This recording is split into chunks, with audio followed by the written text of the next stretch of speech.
I just rolled over 100 hours on my zero-turn mower. In this video, I want to do a couple things. One, I want to give you an honest review about the zero-turn mower I have after 100 hours of use. And then I thought I would also just kind of give you my thoughts on zero-turn mowers as somebody who's bought a lot of them and sold a lot of them for that matter. But talk to you about what to look for when you're buying a zero-turn mower, some of the pros and cons of this one and pros and cons of other ones. Maybe it help you out if you're in the market for one. Okay, I've been on YouTube for a long time, and one of the perks of being on YouTube is sometimes you get free stuff. And I'll go ahead and tell you up front, I received this Toro 2000 HDX for free. I've been driving it for about 2 years. Now, I used to have a lawn mowing business, 2 of them actually, and now I do mostly weed control and fertilization, but I live on several acres and use this primarily to cut my own personal property with. So let's go over this mower at first, and then we'll talk about just in general things to do when you're buying a mower. So I looked at it yesterday, and sure enough, 100 hours. So that means it's time for an oil change. This one has a Kawasaki engine on it. This is the 2000 HDX, and I've got this advanced chute system deal on the side. It's an accessory that I purchased, you know, aftermarket kind of thing. And this one has the Mower suspension, and it is a 60-inch cut. What do I like about this mower? What I don't like about this mower? So let me say this to start off with. I've gotten a lot of free things for being on YouTube, and people give you stuff. And just because you get it free doesn't mean you like it. This particular mower, I have enjoyed this mower. And I'll admit, I had a Toro probably 12 years ago maybe, and I had a little bit of a bad experience with that particular one.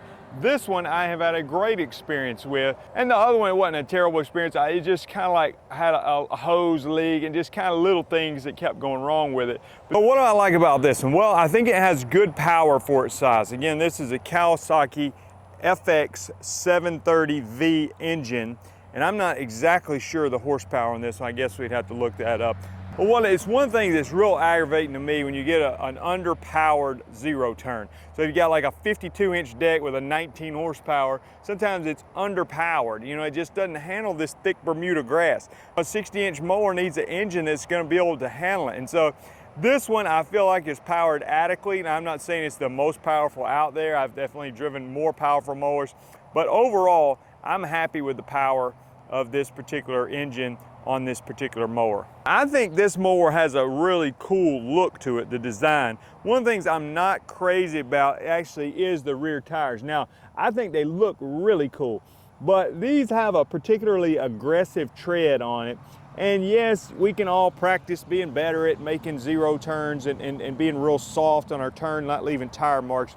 But with these tires having such an aggressive tread, maybe it helps you on some different types of terrain, but I think it does hurt you a little bit just making tire marks when you do turn if you're not extra careful because of the aggressive tread. A couple of cool features that are more cool than practical for me personally is the LED light on the front. I don't know that I ever actually used that, and it's got a USB port there.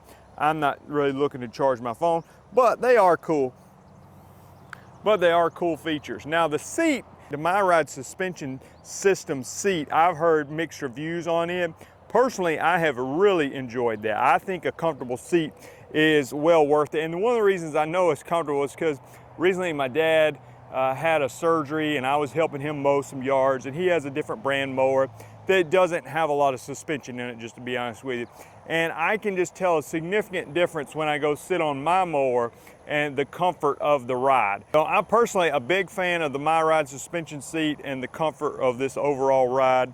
Of course, I've owned mowers in the past that didn't have a foot pedal. You had to raise it by hand, which I didn't think was a great idea. So the foot pedal, a lot of them have that now, which just makes sense to me because when you're gonna hit a pothole, you wanna be able to raise the deck with your foot without slowing down and stopping. Again, I've only put 100 hours on it. I know that's not 1,000 hours, but overall, this machine has been very reliable. It leaves a good cut for me, and I think it's got adequate power for my yard. It's not the fastest one on the market, maybe 8.5 miles per hour, I'm not exactly sure. But in general, I'm not cutting that fast anyway. I think it has good speed, and this is definitely a mower that I would recommend to someone. All right, I decided to sit on my ride seat here to take a break while I talk to you just a little bit of information about buying a lawnmower, because there's some things that you want to look into. When I give advice to people that are looking to buy a zero turn, Well, first off, I want to know what their budget is. And you got to understand, most of these companies out there, let's just take Toro, Exmark, Skag, Gravely, there's a bunch of them, Ferris, Grasshopper. Most of them are going to have different level models. So let's say you got kind of your low-end residential, a high-end residential, a low-end commercial, a mid-level commercial, and your high-end commercial. I mean, some of them have more than that, but I'm saying at least 5 levels for a lot of these. So I got to know what somebody's budget is. Let's just say they're going to spend $7,000. You know, would I tell them, hey, for $7,000, you want to go buy the high-end residential, or do you want to get a low-end commercial, or do you want to get the mid-range commercial that's used with 150 hours on it, you know, something like that. So I'm out there mowing grass for a living, I'm looking probably at least for that low-end commercial, or I might even go for the mid-level commercial that's got 150 hours on it. So I'm open to other brands when I'm looking for a mower if I have confidence in it. There's a lot of brands that I'm open to. I mean, I've had good success with Hustler, with Skag, with Exmark, with Toro, with Gravely. I've had great success with all of those. So if I'm looking for a mower, I'm not gonna be just so dead set on I gotta have this one. I'm just telling you my personal preference here.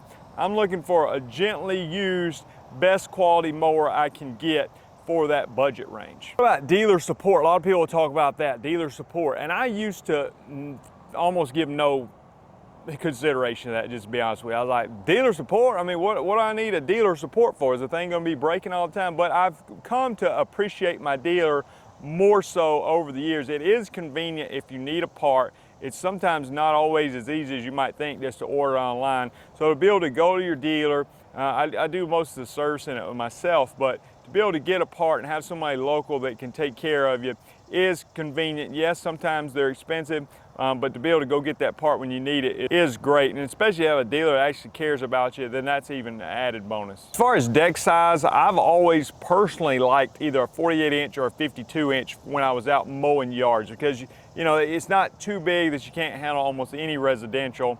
It'll fit through some gates. And you might have like a 42-inch or even a 36-inch or something to fit through the backyard, or maybe just a push mower.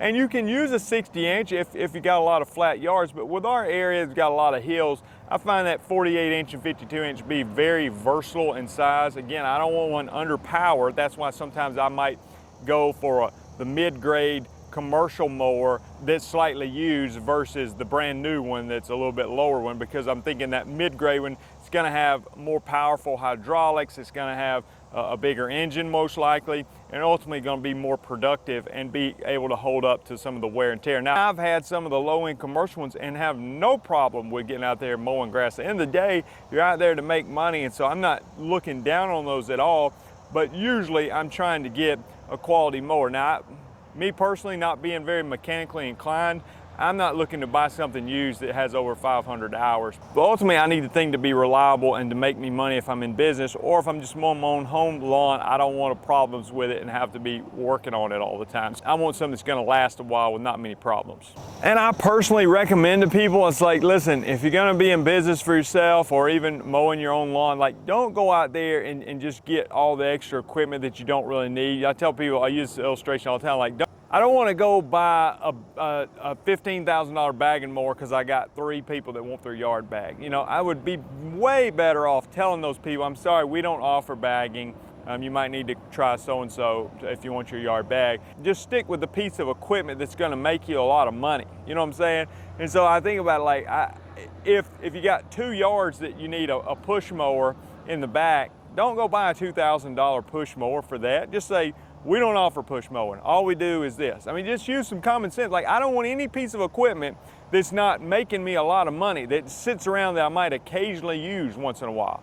I did that at one point in time. I had 2 spray trucks doing weed control and fertilization, but one, I didn't really have enough business to justify it. One of them kind of sat around a lot, and eventually I downsized my business and sold that extra truck. And I think I was better off for it, because what you don't want is a piece of equipment sitting around that you're paying insurance on and paying the upkeep and maintaining it and not really profiting much for it.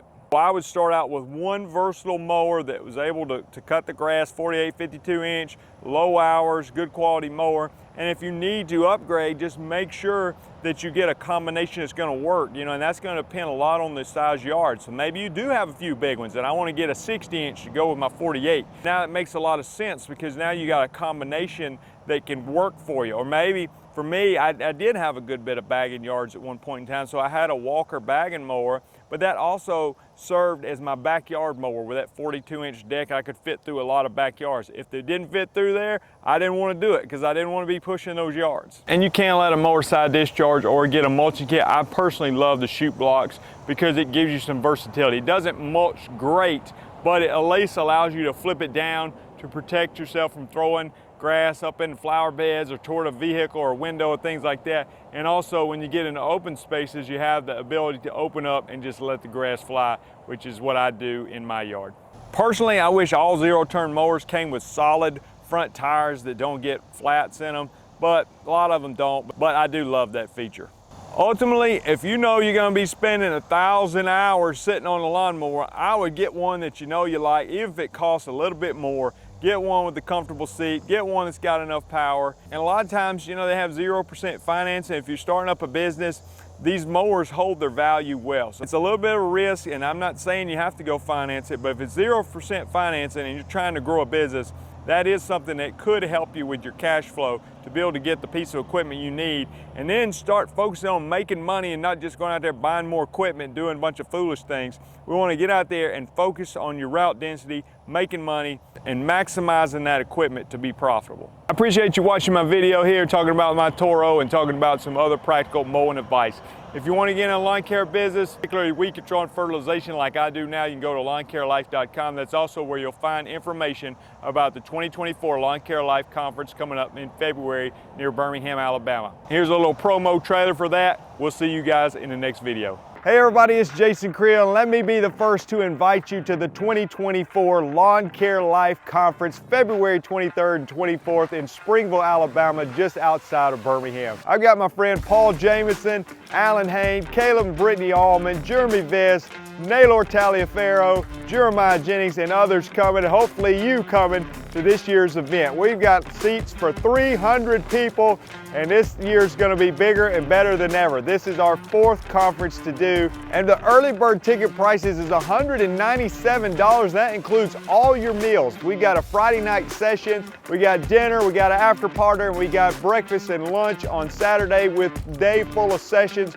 We've got equipment to ride on, giveaways, sponsors. It's going to be a great event, a lot of transparency, a lot of interaction, a lot of tips on how to grow your business, and a lot of fun. We hope to see you February 23rd, 24th, Springville, Alabama. I absolutely love Jason and Tracy Creel. They have humongous hearts of hospitality. They host a wonderful event. I attended it back in 2020, and I'm really looking forward to returning to Sweet Home, Alabama for the 2024 Lawn Care Life Conference. Hey guys, I can't wait to see you at Jason's event this February. There's going to be a lot of speakers giving as much value as they can, such as myself, as well as a lot of great networking opportunities. Hope to see you there soon. Hey y'all, I'm Alan Hain, the Lawn Care Nut. Happy to let you know that I will be attending the Lawn Care Life Conference in 2024, February 23rd and 24th of 2024. This is Jason Creel's conference. This is the 4th year. I've been there every year. I'll be a keynote speaker this year, going to bring you some fire. I'd say there's no better place that you can go to get the tools you need to be successful. Like-minded people, good networking. I've learned a lot about growing my business more than anything here. I tell you what, this place could not be any better. We got a lot of great information, a lot of great speakers. The food was awesome. Jason Creel has done a very, very excellent job in presenting this lawn care conference. Awesome to meet some of the guys that you follow on YouTube. You're around like-minded people who also want to grow, and you're listening to people who were just like you who are also growing. Definitely be coming back next year.